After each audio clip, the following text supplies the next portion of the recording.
할렐루야. 하나님께서 우리 가운데 은혜로 역사하시기를 소원합니다. 장마철이라서 굉장히 고온다습하고 그래서 굉장히 짜증이 나고 삶에 지장이 있는 그런 계절인 것 같습니다. 이런 계절에도 하나님께서 우리 가운데 평안의 은혜를 더하여 주시기를 소원하고 축복합니다. 지난주에 우리 이 마태복음 6장 5절에서 15절의 말씀을 통해서 기도란 무엇인가라고 하는 부분들을 말씀을 나누었습니다. 기도라고 하면 우리가 일반적으로 생각하는 어떤 기도와 하나님께서 말씀하시는 기도는 조금 다르다. 그렇게 말씀을 드렸죠. 그래서 예수님께서 직접 이 5절부터 또 15절의 말씀을 통해서 우리가 오해하고 있는, 우리가 잘못 알고 있는 기도의 모습들에 대해서 말씀하시고, 그리고 주기도문이라고 하는 예수님께서 직접 기도의 전형, 기도의 모범을 보여주신 것입니다.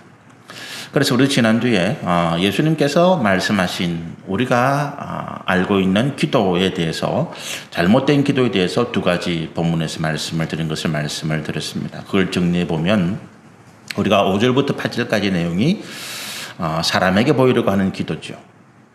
5절에 보면 기도할 때 외식하는 자와 같이 하지 말라 이렇게 말씀하셨는데, 이 외식이라고 하는 단어가 겉으로 드러나는 복장이라고 말씀드렸습니다. 외식한다라고 이야기하는 것은 사람들에게 보이려고 자기를 자랑하고 자기를 드러내는 행위가 외식이다라고 하는 거죠. 외식과 교만은 조금 다른 개념입니다. 교만, 결국 외식이라고 하는 것이 교만으로 가겠지만, 그러나 외식은 교만과는 조금 달라서 자기를 내가 누구라고 하는, 내가 어떤 사람이라고 하는 것을 자랑하고, 그래서 드러내어서 사람들로부터 존경을 받고자 하는, 사람들로부터 자기를 인정받고자 하는 행위가 외식이더라라고 하는 것입니다. 옛날에 우리가 이 복식, 사람이 입고 있는 옷을 통해서 그 사람의 신분이나 지위 이런 것들을 알 수 있었다 그런 것이죠. 그래서 이 사람들은 그 자기를 드러내는 사람들에게 내가 이와 같이 믿음이 좋은 사람이다. 나는 이와 같이 하나님을 잘 섬기고, 나는 이와 같이 기도하고, 나는 이와 같이 하나님의 율법을 순종하는 사람이다 라고 하는 것들을 자랑하기 위해서 큰 거리 어귀에 서서 큰 소리로 기도하고, 그렇게 해서 사람들에게 자기를 드러내는 그런 것이 우리가 사람에게 보이려고 하는 기도다라고 하는 거죠. 그러면서 우리 5절에 보면 이런 사람들은 자기 상을 이미 받았다라고 5절 하반절에 말씀하고 있습니다. 이 사람들이 구하고자 하는 것을 이미 받았다라고 하는 거죠. 자기 상이라고 하는 것은 이 사람들이 외식하는 행위, 자기를 사람들에게 드러내어서 자기의 자랑을 하는 이런 모습들을 통해서 그 사람들이 구하고자 하는 것이 있었는데, 그것이 사람들에게 인정받고 칭찬받고 존경을 받는 일이었다. 그런데 이 사람들은 그런 것을 이미 받았다라고 하는 것입니다. 그러므로 그들은 더 이상 하나님께 받을 것이 없다. 그럼 이것이 기도의 본질과 무엇이 문제가 됩니까? 우리 기도라고 하는 것은 하나님을 향한 것인데, 그리고 기도를 통해서 우리는 하나님께 우리의 필요, 또 우리가 하나님 앞에 구하고자 하는 은혜, 말씀, 지혜, 능력, 이런 것들을 우리가 구하고자 하는데, 이 외식하는 기도, 사람들에게 보이려고 하는 기도는 하나님을 향한 것도 아니고, 그들은 하나님 앞에 바라는 것도 없고, 세상에서 자기의 명예, 세상에서 자기의 자랑, 사람들의 존경을 받고자 했기 때문에 이미 그것이 채워졌다라고 하는 것입니다. 그러므로 그들은 입으로는 하나님을 찾지만, 그러나 그 행위로는, 그 삶으로는 하나님과 상관없는 자들이더라라고 하는 것입니다. 그래서 이런 사람들의 기도를 본받지 말라는 거예요. 그러면서 예수님께서 6절에 뭐라고 말씀하십니까? 골방에서 기도하라. 그런데 이 골방이 그냥 우리가 말하는 골방과는 개념이 다르다는 거죠. 그렇죠? 예수님께서 이 골방이라고 하셨을 때는 사람들에게 자랑하지 않고 사람들에게 자기를 드러내지 않는, 그야말로 하나님을 향한 간절하고 진실된 기도를 말하는 것입니다. 우리가 사람들 많은 자리에서 기도할 때가 있습니다. 그래서 이런 장소의 문제가 아니라 어떤 기도라고요? 우리의 진솔한 고백, 또 공동체와 나의 부족함을 고백하면서 하나님 앞에 은혜를 구하고 지혜를 구하는 이런 기도. 그것은 골방에서 하는 기도든 아니면 큰 대중집회에서 하는 기도든 아니면 무슨 뭐 행사에서 하는 기도든 상관없이 하나님을 향한 기도, 사람이 아니라 하나님을 향한 기도가 되어지는 것입니다. 그리고 이제 7절부터 8절까지 또 내용을 보시면 중언부언하는 기도에 대해서 말씀하시죠. 중언부언은 뭐냐면 중자는 이중이라는 뜻이 똑같은 말을 이중, 삼중 계속 하는 기도. 그리고 부언은 갖다 붙인다는 말입니다. 우리가 국민학교나 뭐 옛날 학교 다닐 때 교장 선생님이나 이런 분들이 뭐 방학식, 종업식 이런 거 할 때 그러므로 결론적으로 또 뭐 계속 말을 갖다 붙이면서 끝날 쯤 하면 또 그러므로 그러고 결론적으로 뭐 그러나 계속 말을 갖다 붙이는 경우 보면서 야 너무 지겹다 하는 그런 경험들이 있으실지 모르겠습니다. 저는 그런 게 많았습니다. 말을 계속 갖다 붙이는 거예요. 똑같은 말을 또 갖다 붙이고 또 갖다 붙이고 그렇게 하는 목적은 뭡니까? 자기가 이만큼 절박하고 이만큼 힘들다는 것을 강조하는 거죠. 그래서 하나님께서 꼭 들어달라. 그런데 예수님께서 중언부언하는 기도를 뭐라고 말씀하시는가 하면 7절 말씀 보시면 기도할 때에 이방인과 같이 중언부언하지 말라 이렇게 말씀하시거든요. 그러면 이방인과 같이 기도하지 말라 그럴 때 이방인은 어떤 존재입니까? 하나님을 믿지 않는 자들이라는 거예요. 하나님을 안 믿는 자들이 자기들이 섬기는 우상, 귀신 앞에 기도할 때 중언부언한다는 것입니다. 왜? 안 들어주니까.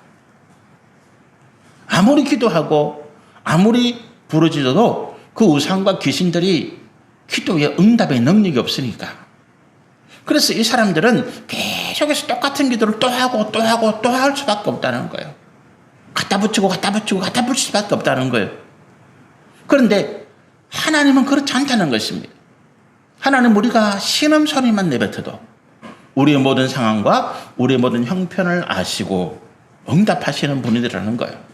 그래서 우리가 말을 갖다 붙이고 또 하고 또 하고 똑같은 말을 계속 되풀이하는 것은 어떤 의미라고요?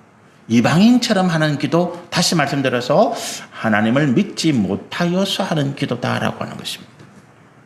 그래서 이런 기도도 하나님께서 어떻게 하신다고요? 예수님께서 하지 말라라고 하는 것입니다. 그러면 어떻게 하라? 중언부언하는 기도 말고 어떻게 하라? 우리 문제가 해결 안 됐는데 그럼 우리가 어떻게 하라고요? 우리가 기도할 때 보면 문제 해결에 답을 요구하는 경우가 많습니다. 내가 문제 해결의 답을 정해놓고 하나님께 기도할 때가 많아요. 하나님, 이 문제가 이렇게 있는데 내 자녀가 이런 어려움이 있는데 이렇게 해주세요. 내 자녀가 이번 입시에 어느 대학 무슨 학과에 꼭 들어가게 해주세요. 뭐 이런 기도를 한다는 거죠. 근데 여러분 우리가 하나님께 우리가 답을 정해놓고 그 답을 이루어 달라고 요구하는 기도는 하나님께서 기뻐하시는 기도가 아니더라는 것입니다. 그 뭡니까?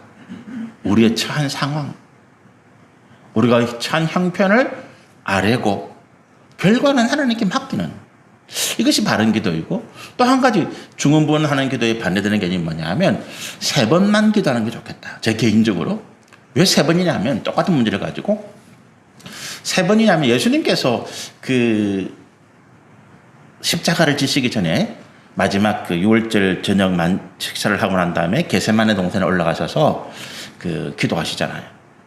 감람산에서 기도하시는데 성경을 보면 예수님께서 그 기도를 똑같은 기도를 3번 하세요. 똑같은 기도가 뭡니까? 하나님 할 수만 있으면 하나님은 가능하시지 않습니까? 이런 이야기. 하나님은 가능하신 분이니까 내가 이 십자가를 지지 않도록 해주십시오. 십자가를 지는 이유는 우리의 죄를 구원하시기 위함인데 하나님께서 굳이 예수님이 십자가를 지지 아니해도 인간의 죄를 사하실 능력과 권세가 있으신 분이니까 그렇게 해달라고 하는 기도를 하십니다. 그러나 뒤밑에서 뭐라고 이야기합니까? 내 뜻대로 마시고 아버지의 뜻대로 하십시오. 그런데 이 기도를 3번 해요. 사도 바울도 자기가 육체의 가시라고 하는 질병 문제가 있었습니다. 많은 신학자들이 육체의 가시가 뭐냐라고 연구하는데 뭐 정확한 연구는 없어요. 기록이 없으니까. 근데 추측해 보니까 사도 바울이 복음을 전파하는 데 있어서 굉장히 방해받는 어떤 육신의 제약이었다는 것입니다. 그래서 제일 유력한 게 뭐냐 하면 사도 바울이 간질병이 있은 것이 아니냐. 왜냐하면 예수님을 만나는 그 다메섹 도상에서 굉장히 강렬한 빛을 경험하거든요. 시력이 멀 정도로 강렬한 경험인데 그 강렬한 경험을 통해서 뇌에 어떤 부작용이 와서 우리가 뇌전증이라고 하는 간질병이죠. 그런 질병을 가지게 된 것이 아니냐. 그런 추측을 합니다. 그래서 이게 어떤 문제가 있느냐. 만약에 사도 바울이 간질병이 있었다 그러면 예를 들어서 집회를 하다가 말씀을 전하는 중에 갑자기 뒤로 뻥 넘어져서 쓰러져서 입에 거품을 물고 있는 것입니다. 그럼 어떻게 되겠습니까? 이게 뭐 집회 근무가 안 되는 거죠. 그래서 사도 바울이 이 문제, 뭐 그게 정확한 어떤 해석인지는 모르겠지만 예를 들어서 자기가 육체의 가시, 사단의 가시라고 하는 육체의 어떤 깊은 아픔과 질병을 하나님께 이 복음에 방해되니까 하나님 이것을 좀 고쳐주십시오라고 간절히 3번 기도했는데 하나님께서 그것을 놓으라고 하신 것입니다. 이유는 너는 그것이 너를 교만하지 않도록 하는 하나님의 은혜의 장치 브레이크다라고 하는 거예요. 그래서 바울이 그 3번 기도 이후에는 그거를 하나님의 또 다른 은혜라고 생각해서 평생 가지고 갑니다. 그래서 우리가 3번만 저는 그 말씀에 근거해서 예수님과 사도 바울의 기도에 근거해서 똑같은 문제를 가지고 3번은 기도해봐라. 근데 3번을 기도했는데 응답이 없으면 그냥 가지고 가라는 거다. 더 이상 그 문제에 대해서 신경 쓰지 마라. 그 문제는 하나님께서 내게 주시는 브레이크. 내가 하나님을 기억하도록, 내가 하나님을 떠나지 않도록, 내가 교만하지 않도록 만들어주신 장치다. 자녀 문제도 그럴 때가 있어요. 자녀 문제도. 저도 이제 제가 뭐 60이 넘어가면서 제 아버지 옛날에 참 많이 미워하고 어떤 때는 정말로 저주하는 정도까지 그런 생각까지 했는데 제가 아버지에 대해서 이제 나이가 60이 들어가면서 자녀를 키우고 또 우리 자녀들 손주들을 보면서 그때 아버지가 왜 그랬는가 하는 그 상황은 이해가 되더라고요. 그러나 그 방법은 옳지 않았다. 지금도 그렇게 느껴요. 우리를 향해서 우리 아버지가 선한 마음을 가지고 있었는데 자녀를 위해서 사랑하는 마음으로 그렇게 했는데 방법은 옳지 않았다. 옳지 않은 방법을 통해서 가정이 자녀들에게 또 씻을 수 없는 상처를 준 그런 일들이죠. 그런데 이제 그런 것들을 통해서 그 아버지에 대한 관계가 제게 굉장히 고통이고 아픔이었거든요. 그런데 그런 부분들이 제가 또 자라면서 부모가 연습해서 되는 게 아니잖아요. 얼마 전에 우리 윤석열 대통령이 대통령 처음 앞에서 잘 모르겠다 이런 이야기를 했는데 그건 우리 부모에게 딱 어울리는 말인 것 같아요. 대통령은 준비되어져야 되고 사실 대통령이 그런 말 농담처럼 그런 말 해서는 사실은 안 되죠. 대통령은 철저하게 준비가 되어가지고 어떤 상황에서도 국민들을 흔들림 없이 이끌어가야 되는데 뭐 농담이었는지 모르겠지만 어쨌든 근데 부모는 준비가 되어진 게 아니더라고요. 제가 그거를 우리 세 자녀를 키우면서 느꼈거든요. 처음 둘째 셋째를 키우면서 내가 조금씩 부모 역할에 맞아져 가는구나. 그러니까 실패를 통해서 우리가 성장해요. 그래서 제일 사실은 가정에도 마찬가지겠지만 첫 번째 자녀가 제일 힘들었죠. 첫 번째 자녀가 제일 힘들고 둘째, 셋째로 내려가면서 조금 쉬워지는 부모로서 학습이 됐다는 거거든요. 근데 우리가 그 자녀에게 어쨌든 부모로서 준비되지 못해서 자녀를 믿음으로 잘 양육하지 못하고 우리의 정욕과 우리의 욕심을 가지고 양육했던 내 어떤 의지, 고집을 가지고 양육했던 그것이 어떻게 생각하면 우리 부모들에게서는 평생에 짊어지고 가야 될 짐이 될 수도 있죠. 근데 그것 때문에 자녀를 위해서 기도하잖아요. 자녀를 위해서 기도하는데 해결이 안 된다. 그럼 어떻게 해요? 우리가 그 자녀를 평생 사랑하는 마음으로 안고 가는 거지. 극동방송을 기도하는데 어떤 어머님이 이 자녀가 선천적으로 뇌전증이 있고 간질병이 있고 그리고 또 다른 장애를 가지고 있고 여자아이인데 이 자녀아이가 이제 자라서 여성으로서 성숙한 단계에 가는 거예요. 그러면서 이제 일어나는 일들에 대해서 기도를 올리는데 자, 이 아이가 태어나서 이미 중고등학생, 고등학생 정도 나이가 됐으니까 15, 16년 동안 정말 힘들게 키웠잖아요. 그렇죠? 얼마나 많은 기도를 했겠습니까? 얼마나 많은 목사님들이, 얼마나 많은 주변의 믿음의 사람들이 그 자녀를 고쳐달라고, 그 자녀를 온전한 은혜를 달라고 하나님 기도했겠습니까? 근데 하나님의 기도 응답이 뭐예요? No. 근데 그분이 계속 자기의 삶의 문제, 자기 자녀가 자라가면서 병련의 문제, 재정의 문제, 마음의 심적인 문제, 이것들을 그 극동박순 소망의 기도가 기도에 두세 달 간격으로 계속 주기적으로 올리는 거예요. 왜 그분이 그렇게 두세 달 간격으로 계속 자기의 문제를 이어지는 해결되지 않는 문제를 계속 올릴까? 제가 생각해 보니까 그것이 하나님 은혜인 거예요. 이 문제를 가지고 같이 아파하고 같이 마음을 모으고 같이 힘을 모으고 그러면서 한 곱이 한 곱이 힘든 길들을 하나하나 넘어가는 그 과정들을 같이 공유하면서 하나님은 살아계시는구나. 그걸 느끼게 해주는 거죠. 그래서 그 자녀 이름이 있어요. 여기서 공개하지는 어렵겠지만 그 자녀 이름을 딱 밝히고 기도 제목이 올라와요. 그럼 제가 그 기도 제목을 볼 때 저는 그 자녀를 고쳐달라고 기도하지 않습니다. 이미 수없이 기도했는데 안 되잖아요. 그런데 처음 사연이 올려와서 암의 문제, 시한부의 문제, 여러 가지 문제 올리면 저는 일단 고쳐달라고 기도합니다. 근데 그 자녀 그렇게 오래된 문제를 가지고는 더 이상 고쳐달라고 기도는 안 해요. 그럼 제가 뭐라고 기도하느냐? 하나님, 이 문제 가운데서 주님의 은혜와 주의 영광이 나타나게 해주십시오. 그게 우리가 구할 기도더라고요. 이 아이가 뇌전증을 가지고 정상적으로 생활이 불가능한 아이입니다. 다른 정신지체적인 문제도 있습니다. 2중, 3중의 장애를 가지고 태어난 아이입니다. 이 아이가 이제 고등학생인데 학교를 다니고 있고 그 과정에서 수많은 사람들이 도움을 줘야 됩니다. 이 한 아이를 위해서. 그 과정에서 하나님의 은혜가 드러나는 거죠. 가장 연약한 자를 위해서, 가장 힘들고 어려운 사람을 위해서 우리가 집중하고 마음을 모으고 물질을 돕고 그렇게 해서 이 한 인격체, 이 한 생명을 하나님께 사랑하시고 이 땅 가운데 드러내신 뜻을 이루어가는 거죠. 우리 송명희 시인도 아시잖아요. 그죠? 그분을 통해서 얼마나 많은 사람들이 하나님의 은혜와 사랑을 경험합니까? 우리가 기도한다는 그거예요. 우리가 기도할 때 우리가 중언부언하는 기도 그리고 또 무슨 이렇게 자기의 목적을 가지고 하는 기도들은 그 결과만을 바라지만 그러나 우리가 하나님께 기도할 때 그 기도 가운데는 그 기도의 행위 가운데는 하나님께서 원하시는 우리 가운데 주시고 하시는 은혜 가운데는 결과가 좋게 우리가 바라는 대로 드러나는 것뿐만 아니라 그 과정 가운데서 우리가 하나님을 경험하고 하나님의 은혜와 하나님의 사랑하심과 하나님의 놀라우신 섭리를 깨달아서 우리의 믿음 안에서 하나가 되어지고 그 하나님을 찬양하고 우리의 믿음이 더욱 굳어지는 그런 과정을 주님께서 기도의 응답으로 주시기도 하시더라라고 하는 것입니다.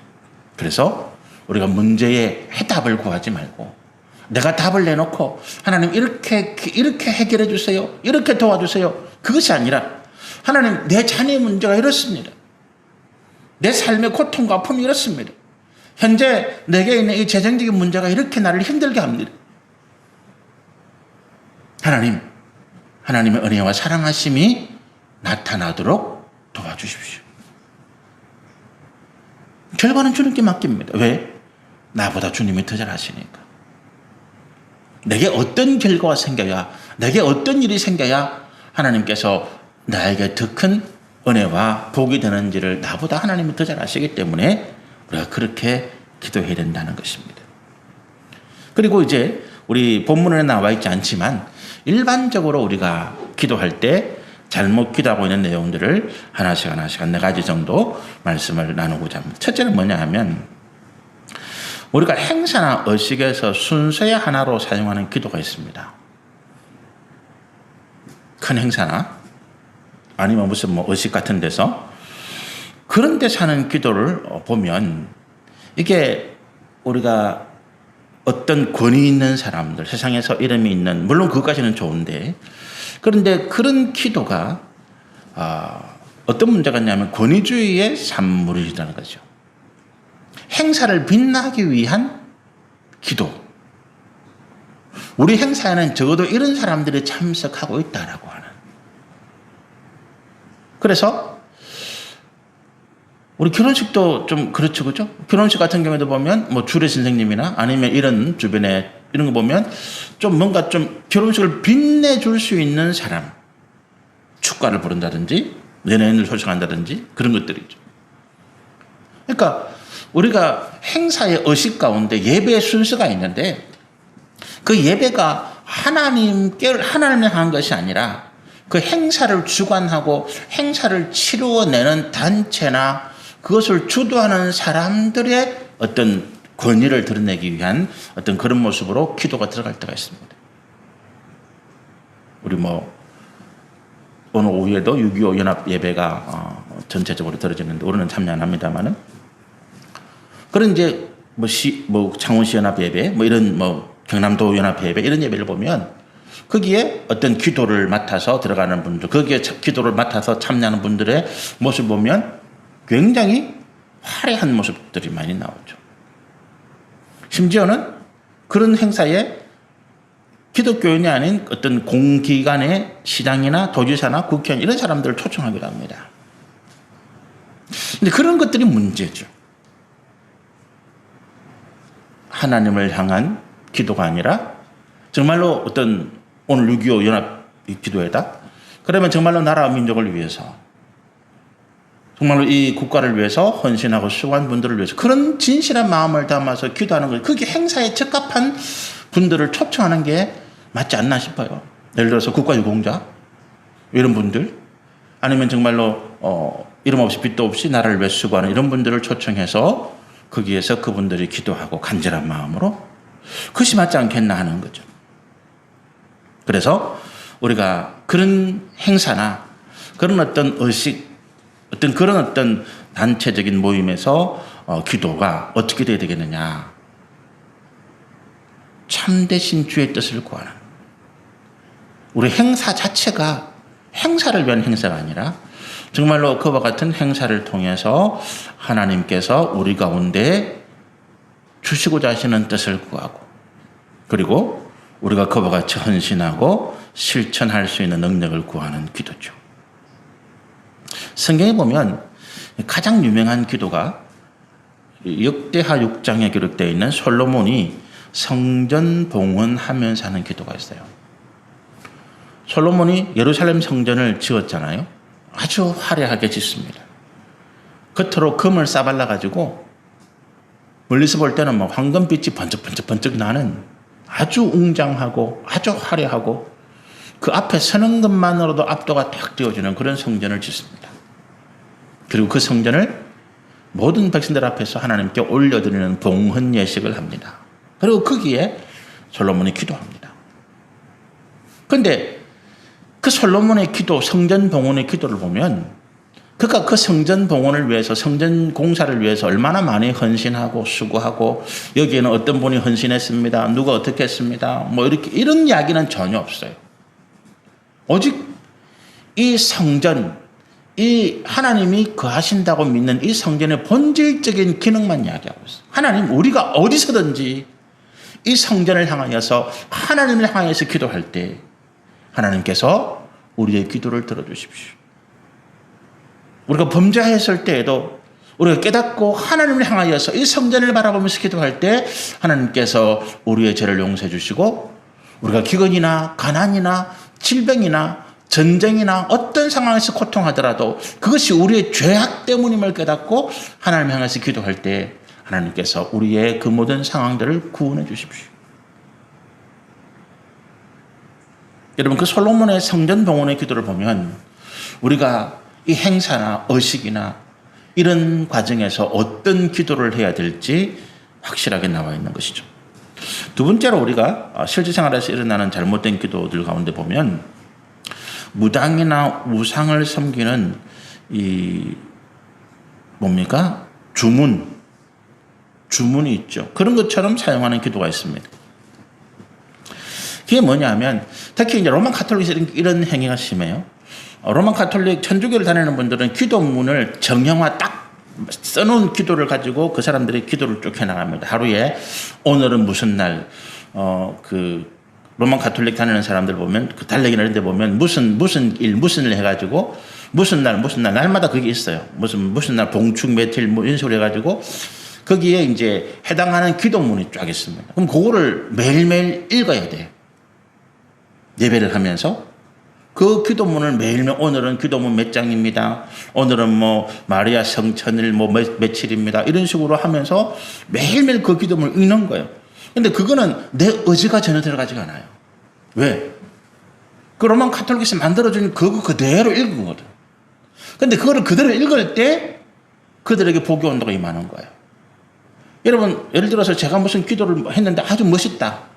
감동스럽다. 그래서 목사님 그 기도문 좀 주세요. 왜? 나도 그것처럼 해보게요. 그럼 그거는 제 기도, 여러분의 기도가 아니죠. 나 기도를 못하더라도 서투르더라도 기도는 뭐가 있다고요? 내 진심이 있다는 거지. 하나님과의 진솔한 관계가 있다는 거지.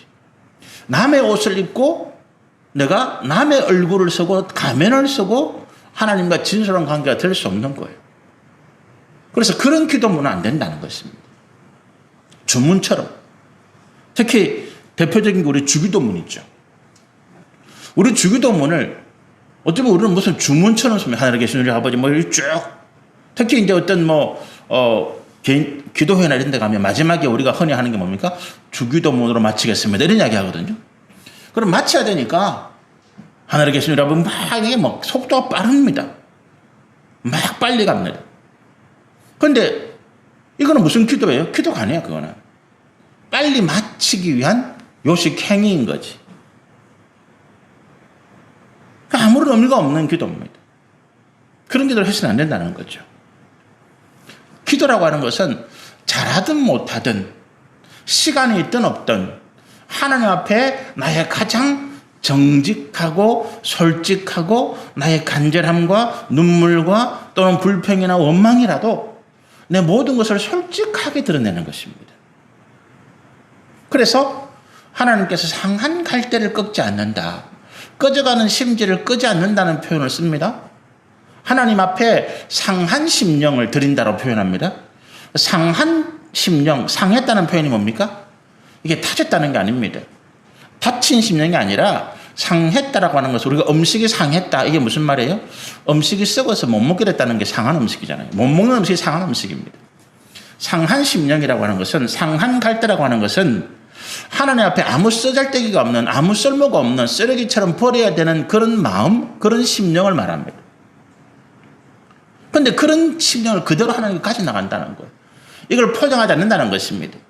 음식이 상해서 냄새가 나니까 그 상한 냄새를 없애기 위해서 거기다가 무슨 향신료를 뿌리고, 음식이 상해서 부패한 곰팡이에 피니까 겉에는 곰팡이를 사서 걷어내고, 그래서 먹음직스럽게 보이도록 만들어내가지고 하나님께 가져간다는 것이 아니라는 것입니다. 하나님, 내 인생은 곰팡이가 피었습니다라고 하는 거예요. 하나님, 내 인생은 썩어서 냄새가 납니다라고 하는 것입니다. 내 인생은 쓰레기통에 들어가야 되는 인생이라고 하는 것입니다. 그런데 내가 하나님 앞에 나왔습니다라고 하는 거예요. 하나님, 이런 나라도 주께서 고쳐주시고 새롭게 하여 주시기를 원합니다. 내 인생을 내가 포기할 수 없다는 거예요. 그게 상한 심령을 배척하지 않으신 하나님 마음이에요. 그래, 정직함이죠. 그래서 우리가 하나님 앞에 나갈 때 가장 중요한 것은 뭐냐면 정직함이. 다윗이 시편 51편에서 하나님, 나에게 정직한 영을 회복시켜달라고 간절히 기도합니다.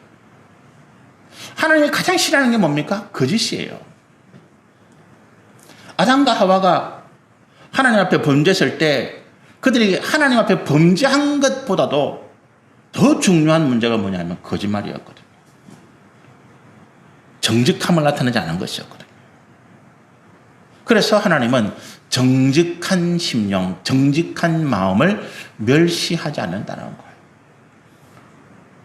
하나님 앞에 하나님 내 가장 정직한 마음을 드러낸다. 이것이 기도입니다. 그래서 은밀하게 기도하라는 거잖아요. 사람 앞에 기도하지 말고 하나님 앞에 기도하라고 할 때 내 가장 은밀한 부분도 정직하게 거기를 포장하거나 변명하거나 무슨 뭐 어떻게 그거 하나님 그렇게 할 필요 없죠. 사람 앞에서 변명해야 돼요. 왜? 내가 잘못되고 그러면 너 감옥 가야 되니까 변명하기도 하고 거짓말하기도 하고 때로는 내가 외면하기도 하고 그렇잖아요. 사람 앞에서 우리는 정직해질 수가 없습니다. 아무리 평생을 같이 오래된 부부를 하더라도 100% 자기를 정직하게 드러내기 어렵습니다. 왜? 거기에는 부끄러움이 있거든요. 거기에는 두려움이 있거든요. 내가 내 이런 부끄러움, 내 이런 잘못된, 내 이런 마음까지 다 드러냈을 때에 저 사람이 나를 어떻게 생각할까? 거기에 대한 두려움, 부끄러움, 염치 이런 게 있거든요. 근데 우리가 하나님 앞에서는 가장 정직할 수 있습니다. 왜? 하나님 나를 비난하지 않는다는 거예요. 니 또 사기쳤어? 니 또 거짓말했어? 니 또 똑같은 죄를 져? 야, 인간이 이렇게 얘기 안 한다는 거예요. 하나님은 그렇게 말씀하지 않습니다. 그게 탕자의 비유잖아요. 그 탕자가 아버지의 돈을 다 탕진하고 돌아왔을 때 그 아버지가 돈 줄 때는 이 아들이 나가서 탕진할 걸 다 알고 준 거거든요. 근데 그걸 탕진하고 돌아온 아들에 대해서 비난하지 않았습니다. 다른 사람들은 비난하고 형도 비난하고 다 비난합니다. 근데 그 아버지는 비난하지 않습니다. 뭘 기뻐 여깁니까? 네가 돌아왔다는 것을 기뻐 여기는 거야. 네가 다시 돌아왔구나라고 하는 거야. 어쩌면 하나님은 그래 내가 너에게 뭐 돈 주고 내가 너에게 뭘 주면 네가 틀림없이 사고 칠 건데 네가 틀림없이 엉뚱한 짓 할 건데 아십니다. 그런데 하나님께서 우리 가운데 원하시는 것이 딱 한 가지 있습니다. 그 과정에서 네가 실패를 겪고 네가 고난을 겪고 네가 어려움을 겪을 때 나를 기억해라라는 거예요. 하나님을 기억해라는 거예요. 여러분 우리가 고난 가운데서 어려움 가운데서 살아날 수 있는 이유는 딱 한 가지밖에 없습니다. 그 상황에서 내가 하나님을 기억하느냐 내가 하나님을 찾느냐 그렇지 않느냐는 차이라는 거예요.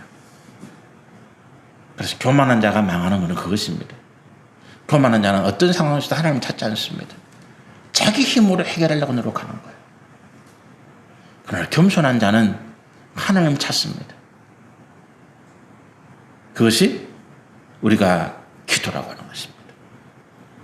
세 번째로 우리가 이 기도를 하나님께 드리는 정성이나 노력으로 생각하는 사람들이 많습니다. 특히 기도를 열심히 한다는 분들 가운데 그렇습니다. 우리가 영적으로 영향을 받는 악한 영들의 역사 가운데 가장 큰 게 뭐냐면 이 샤머니즘 문화입니다. 무당의 문화예요. 우리가 이 샤머니즘의 문화를 수천 년 동안 겪어왔거든요. 그리고 지금도 우리 집안에는 알게 모르게 이 샤머니즘적인 요소가 있습니다. 근데 그 중에서 제일 강한 게 뭐냐 하면 지성이면 감천이다라고 하는 말입니다. 이거는 샤머니즘입니다. 이 속담, 이 경험을 믿어서는 안 돼요. 지성, 지극한 정성. 정성이 지극하면 하늘이 감동해서 복을 내려준다. 천만의 말씀입니다. 하나님은 그렇게 말씀하지 않습니다. 그건 우상을 섬기는 자들이, 귀신을 섬기는 자들이 하는 말입니다. 하나님은 지극한 정성이 아니라 무엇 때문에 우리에게 복을 주십니까? 우리가 하나님을 믿을 때라고 하는 것입니다. 지극한 정성과 믿음은 다른 것입니다, 여러분. 믿음이 없어도 지극한 정성을 들을 수가 있습니다. 믿음이 없어도 지극한 정성을 들을 수가 있는데 그게 뭐냐 하면 우리가 누가복음 18장에 나타나 있는 과부의 비유예요. 한 과부가 억울한 일을 당했는데 그 도시의 재판장에게 억울한 걸 풀어주세요 하는데 재판이 끄떡도 안 해요. 왜? 그 재판장은 악한 자이기 때문에 뇌물을 주거나 뭔가 자기에게 연관된 사람이 아니면 쳐다도 안 보거든. 그런데 이 과부가 어떻게 했다고요? 지극한 정성을 들이는 거예요. 밤이고 낮이고 가가지고 부르짖는 거예요. 그 재판장이 야, 내가 귀찮아서 못 살겠다. 이게 무슨 말입니까? 네 정성에 내가 졌다는 거예요. 네 정성에 내가 졌다는 거지. 네가 뇌물을 안 바치고 네가 나하고 아무 상관이 없지만 네 정성을 봐서 내가 해결해 줄게 이거예요. 귀찮아서 안 되겠다는 그 말입니다. 우리가 밤낮으로 귀찮게 만드는 우리 정성이거든요. 도와주세요. 빌고 밤낮으로 뭐 1000배니 10,000배니 이게 정성이거든요. 귀찮게 하는 것입니다. 그런데 하나님이 그렇게 말씀하십니다. 그 악한 재판장도 기도를 들어줬는데 내가 너희에게 안 해주겠느냐. 무슨 말입니까? 우리도 그와 같이 재판 그 과부처럼 부르짖고 또 빌고 이렇게 하면 들어준다는 게 아니라 우리와 하나님과의 관계입니다. 하나님은 우리의 기도를 믿음 때문에 들어주신다고 말하는 것입니다. 악한 재판장은 돈을 받고 뇌물을 받고 들어주지만 귀찮아서 정성을 봐서 들어주지만 나는 그런 거 다 필요 없다. 너희가 구할 때 나는 너희의 믿음을 봐서 나는 들어준다. 그 말이 누가복음 18장에 있는 과부의 비유입니다. 그게 진짜 우리가 알아야 할 핵심적인 내용이라는 거죠. 세상의 악한 권력자들은 뇌물을 받고 또 자신이 관계된 내용이 아니면 들어주지 않지만 하나님은 그렇게 하지 아니해도 우리의 믿음을 보아서 들어준다는 거예요. 그래서 우리가 이 기도, 이 본문이 굉장히 우리가 많은 오해를 줍니다. 그 과부처럼 우리가 계속 매달려야 돼. 천만의 말씀입니다. 3번만 기도라 그랬잖아요. 그리고 하나님께 맡기라 그랬잖아요. 결과는 그러고 난 다음에 어떻게 합니까? 우리가 하나님을 신뢰하는 그 믿음 때문에 하나님 우리 가운데 역사하신다는 거예요. 기도는 정성이 아닙니다. 우리가 무당 영화 같은 데 보면 무당이 한참 구슬하다가 막 어허 이러면서 뭐라고 하면 정성이 부족해 그러잖아요. 그 정성이 뭡니까? 돈을 바치는 거거든. 우리가 헌금 많이 한다고 하나님 드리는 게 아니에요. 그래서 저는 1000번째 우리가 새벽마다 재단에 몇백 번째 매일매일 1000일 동안 내가 이 헌금을 드리면 하나님께서 내 기도를 들어주실 천만의 말씀. 그렇게 가르치는 목사님들이 저는 잘못 가르치고 있다고 생각해요. 그거는 기도를 그렇게 하는 게 아니라고 하는 거예요. 내 정성을 담았기 때문에 하나님께서 응답해 주시는 것이 아니라는 것입니다. 내 믿음, 내 인내, 하나님 뜻하심과 이루어지는 하나님의 은혜지요. 1000번째를 감사를 하지 말라는 이야기가 아닙니다. 감사헌금을 드리고 우리가 하나님께 감사하는 건 맞는데 그 감사와 우리의 기도의 응답을 연결시키서는 안 된다. 그렇게 가르쳐서는 안 된다. 그거는 바른 기도가 아니다. 솔로몬이 1000일 동안 기도한 게 아닙니다. 솔로몬은 1000마리의 제사를 드렸습니다. 그리고 그것과 솔로몬의 지혜와는 아무것도 상관이 없습니다. 솔로몬이 지혜를 받은 이유는 뭐라고요? 하나님의 영광을 놀라운 상급을 받은 이유는 그가 하나님의 마음에 합한 자였다. 믿음의 사람이었기 때문이다라고 하는 것입니다. 다른 이유가 없습니다. 믿음은 하늘문을 연다. 야고보서의 말씀이죠. 3년 동안 다친 엘리야가 하늘문을 열고 기도할 때 하나님 응답이 내려왔다. 비가 왔다. 믿음의 기도거든요. 그래서 우리가 이런 정성, 하나님께 드리는 어떤 시간, 내 시간이, 기도의 시간이 부족해서 그렇다. 누가 그렇게 말씀하는 분이 있다면 그 사람의 기도는, 그런 사람은 교제 안 하는 게 좋습니다. 아직 당신의 기도 응답 안 된 것은 당신의 기도 시간이 부족해서 그렇다. 아직 기도의 자리가 얕다. 뭐 이런 식으로. 뭐 눈물로 채워야 돼. 아닙니다. 하나님은 그렇게 우리의 기도를 응답하시는 분이 아니다라고 하는 것입니다. 그렇게 말씀하는 분이 있다면 잘못된 가르침입니다. 마지막으로 우리가 그 하나님 앞에 6번째죠. 제가 방금 말씀드린 거. 우리가 의무나 시간적인 개념을 가지고 하는 기도. 잘못된 기도가. 기도의 시간이 채워지지 않아서 응답이 없다고 말하는 분이 있다면 그거는 잘못된 기도다. 그래서 사실은 우리가 이 기도를 바르게 하기 위해서 우리 훈련을 사실은 많이 필요한데 그게 뭐냐 하면 정시기도입니다. 집중하는 것. 하나님께 집중하는 것입니다. 제가 하루에 알람을 한 5번 맞춰놓고 있습니다. 새벽에 9시, 12시, 6시, 저녁에 9시. 하루 5번이죠. 그걸 맞춰놓은 이유는 뭐냐 하면 내가 그 정시에 하나님께 기도하기 위해서입니다. 저도 뭐 집중하다 보면 사람들 만나다 보면 몇 시인지 모릅니다. 그런데 핸드폰에 맞춰놓은 알람이 9시에 울립니다. 12시에 울리고 오후 3시에 울리고 6시에 울립니다. 저녁에 9시에 울려요. 그럼 그 울리는 시간에 이 알람? 그러면서 그 알람을 끄면서 저는 기도하는 것입니다. 잠시 하나님 오래 기도 안 합니다. 하나님께 집중한다는 거지. 그 순간에 하나님께 집중한다는 거예요. 기도의 가장 좋은 점이 뭐냐 하면 우리를 늘 하나님과 연결시켜 놓고 있다는 거예요. 그런데 하나님께 집중하지 못하는데 무슨 연결이 됩니까? 연결이 끊어진 거지. 그래서 여러분 우리가 기도의 훈련을 정시 기도에 대한 훈련 하루에 6번이 힘들다. 그러면 아침에 오후 12시 한 번, 저녁에 9시 한 번, 아침에 한 7시 이런 데 한 번, 하루 3번이라도 맞춰놓고 그때 내가 잠시 기도하는, 하나님께 집중하는 알람. 그래, 하나님께 기도하는 시간이야. 하나님께 집중하고 하나님께 내 삶을 드리는, 하나님 내 모든 모습들을 보시죠. 제 연약한 부분, 제 부족한 부분, 제 어리석음도 하나님 보시죠. 하나님께서 긍휼의 은혜를 베풀어 주십시오. 이 상황에서 하나님이 함께 해 주십시오. 그것이 우리가 예수님께서 원하시는 기도의 모습이더라라고 하는 것입니다. 우리 다음 주에는 주기도문을 가지고 같이 말씀을 나누도록 하시겠습니다. 함께 기도하십시다.